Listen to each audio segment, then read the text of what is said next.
Bago magsiupo ang lahat, maaari bang pulutin niyo ang mga basura na inyong nakikita sa ilalim ng Nakusaba, teacher! at pakiayos ang mga upuan. Maaari na kayong umupo. Salamat po! Bago ang lahat, si teacher ay mag-check ng inyong. Pag tinawag ko ang inyong pangalan, itaas lamang ang kamay at sabihin ang kamukha inyong artista. Naiintindihan ba? Opo! Josh Bernardo, Daniel Padilla! Christopher, Ann Curtis! Jollyfer, Jollyfer, nandito ba si Jollyfer? Mukhang si Jollyfer ay lumiban. Okay, tapak. Happy Bernardo! Magaling! Ngayon naman ay, kung si teacher ay nagsasalita sa harap, ano naman ang mga dapat at di natin dapat gawin? Sige nga, ikaw nga, Marshall. Huwag maingay, teacher! Tama! Sige nga, ikaw nga, Josh. Ano po ng maayos, teacher? Tama! Sige nga, tignan ko nga kung nakaupo kayo ng maayos. Magaling! Nakaupo sila ng maayos. Sige nga, at panghuli si Jollyfer. Huwag makipag-usap sa katabi. Tama! Huwag tayo makipag-usap sa ating katabi, lalo na kung si teacher ay nagsasalita sa harap. Naiintindihan ba? Oo, teacher! Ngayon naman ay si teacher ay may hinihanda rin ay tutunin sa loob ng klase. At sabay-sabay nating basahin ito. Kanang kamay ay taas kung nais magsalita. Tama, kung nais natin magsalita, ano ang dapat gawin? Itaas ang kamay. Magaling. At ang pangalawa naman ay Lumahok sa aktibidad. dapat tayo ay lahat maglunahok sa aktibidad na ibibigay ni teacher. At ang pangatlo, Alalahanin ang kabutihan at dapat ay tayo ay maging mabait sa loob at sa labas ng klase. At ang pang-apat naman ay samahan ng sipag at tiyaga ang pag-aaral. tama. At ang panghuli ay Enerhiyang positibo at pananatili sa klase. dapat tayo ay positibo parati sa loob ng klase. Ngayon naman ay mayroong ipapakita sa inyo si teacher. Ano ang inyong napapansin dito? Sige nga, ikaw nga, Jollyfer. Teacher, may bata at may puno. Tama. Sige nga, ikaw nga. Ano, Sharika? Teacher, yung isang bata ay yung bata, teacher, naka-rainbow, tapos meron din nakapayo. Tama. Sige nga, ikaw nga, Marshall. Umuulan, teacher. Tama. Ito naman ay, etong mga batang nakapayong, ito ay ang magsisilbi ninyong puntos. Si teacher ay papangkatin kayo ni teacher ng dalawang pangkat. Etong grupo na ito ay ang pangkat isa at itong hilera naman dito ay ang pangkat dalawa. So, ngayon naman ay may inyanda si teacher na larawan. Ano ang nakikita niyo sa unang larawan? Sige nga, ikaw nga, Christopher. Kumakain ang bata ng fries. Ng fries at ng Coke. Coke, tama. At sa pangalawang larawan naman, ano yung nakikita? Sige nga, Sauda. Galit ang bata, nakasakit ang tiyan. Tama. Sumagit ang tiyan. Di ba kapag kumakain tayo ng mga fries or ng mga junk foods, kadalasan sa atin ay sumasakit ang ating mga tiyan. Kaya hindi ito nakakabuti sa ating kalusugan.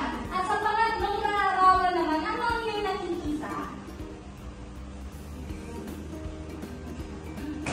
Teacher, Sige na, Sauda, ikaw na. nagstudy ang bata, teacher. Tama.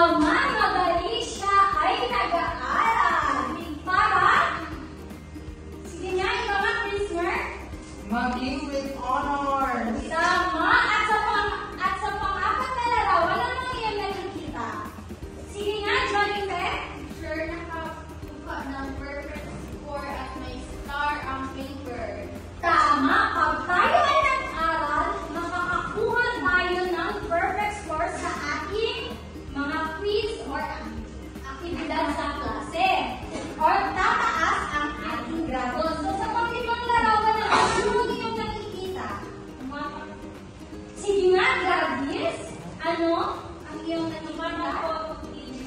Tama!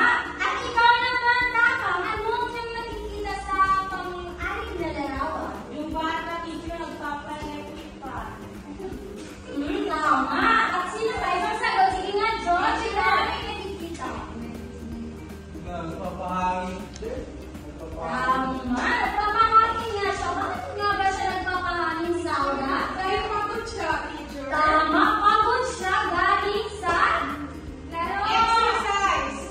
Tama! Pagod siya galing sa pagtakbo. Di ba pag tayo ay tumatakbo, di ba tayo ay napapagod? Kaya hindi tayo pinagpapawisan. Ang ano ang hinahanap natin pag tayo ay electrified? Tama! Magaling ka dyan, Sherika!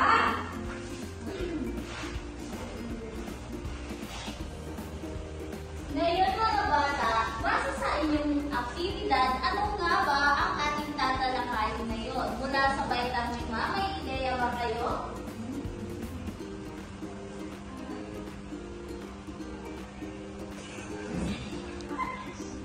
Ikaw na, Sherika. Teacher. Ano, teacher, oh? May something, teacher, at bunga. Magaling! Ang tatalakayin natin sa baitang 5 ay ang napag-uugnay ang sanhi at bunga ng mga pangyayari. Ngayon naman, mula sa baitang 6, may ideya ba kayo kung ano ang tatalakayin natin sa araw na ito? Christopher, ikaw nga? Sasagawa ang kanila bunga. Magaling! Maaari ang iyong sagot ay may konektado sa ating tatalakayin ngayon. Ang ating tatalakayin sa baitang 6 ay nasasabi ang sanhi at bunga ng mga pangyayari. Base sa mga aktibidad na inyong ginawa kanina na kung saan inobserbahan niyo ang mga larawang ito na kung saan nagpapakita ng sanhi at bunga. Halimbawa, ang bata ay kumakain ng mga hindi masusustansyang pagkain, kaya sumakit ang kanyang tiyan na kung saan ito ay nagre-representa ng bunga. Halimbawa naman, ang ikatlong larawan na kung saan ang bata ay nag-aaral ng mabuti, kaya naman nakakuha siya na mataas na grado mula sa kanyang guro na kung saan ito ang nagsisilbing bunga at ito ang nagsisilbing sanhi. Ngayon naman ba, mga bata, ating tatalakayin kung ano nga ba ang sanhi at bunga.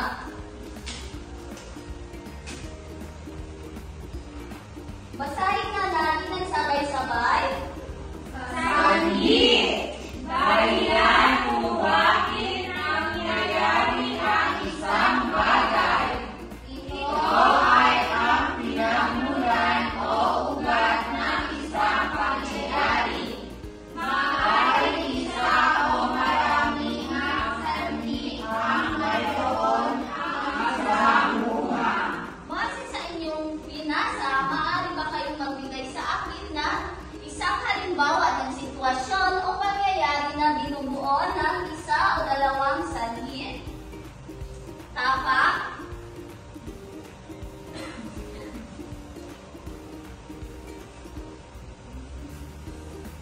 Salamat. Josh? Sobrang paglalaro ng basketball. Sobrang paglalaro ng basketball. Tama. Teacher Ann, maaari mo ba bigyan ng tulad si Josh? Sa tingin niyo, sa binigay na sanhi ni Josh, ano kaya ang posibleng bunga ng kanyang binigay na pangyayari? Christopher? Pagod, teacher. Tama. Maaaring mapagod. May iba pa bang sagot mula sa baitang 5?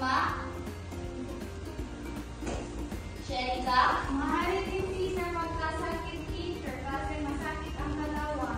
Tama, maaaring magkasakit.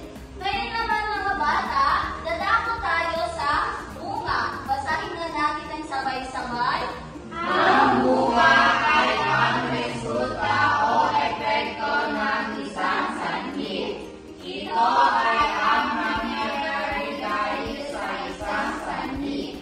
Maaaring isa o marami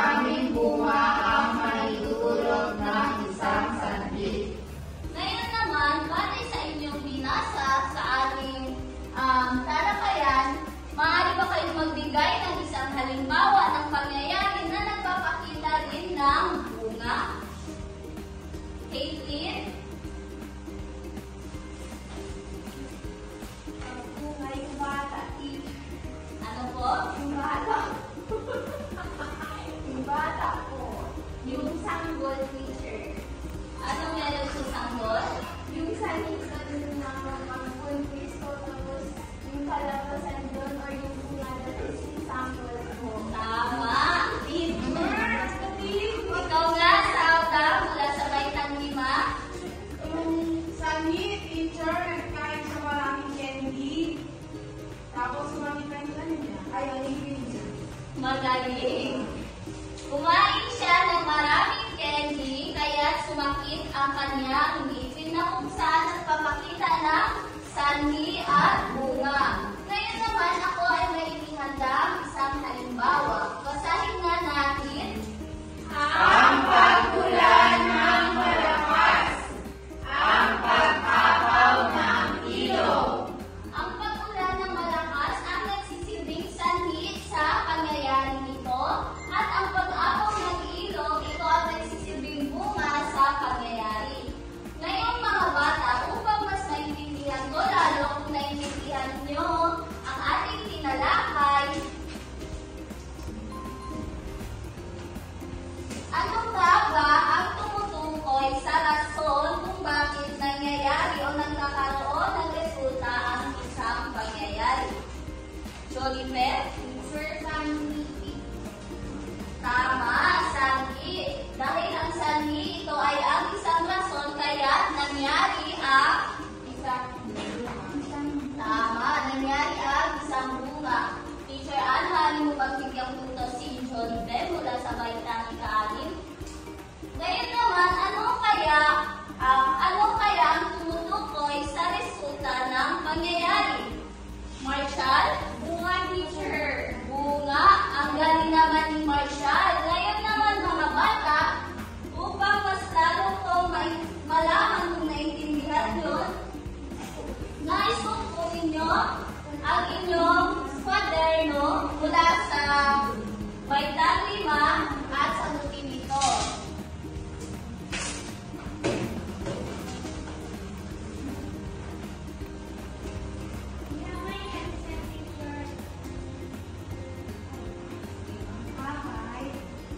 Ngayon mga bata, sabay-sabay na natin basahin. Panuto, basahin mabuti ang pag-uusap. Isulat ang S kung ito ay sanhi, at T kung ito ay bunga. Naintindihan niyo ba ang panuto mga bata? Ngayon naman, para sa ikalawang aktibidad niyo, para sa baitang 5, basahin na natin ang sabay-sabay. Bubuon ng limang pag-uusap na may sanhi at bunga. Isulat ang sagot sa naturang papel. Naintindihan ba mga bata? Opo. Kaya naman, nais kong magsimula na ngayon, bibigyan ko lamang kayo ng 10 minuto. Ako, teacher.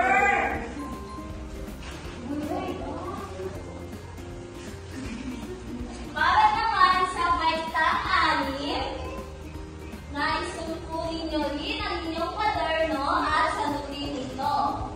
Sabay-sabay na natin basahin. Basahin mabuti ang pag-uusap. Tuloy ang sanhi at bunga. Isulat ang sagot sa padlang. Para sa ikalawang aktibidad nyo rin, para sa ika-6 na baitang, basahin na natin ang sabay-sabay. Bubuo ng isang graphic organizer at suliin ang sanhi at bunga sa pangyayari. Naintindihan ba mga bata? Opo! Magaling. Ngayon naman, para sa inyong asignatura, bago kayo umuwi, mayroong inihanda si Teacher Ann ng isang asignatura. Kumuha ng papel at isulat ito.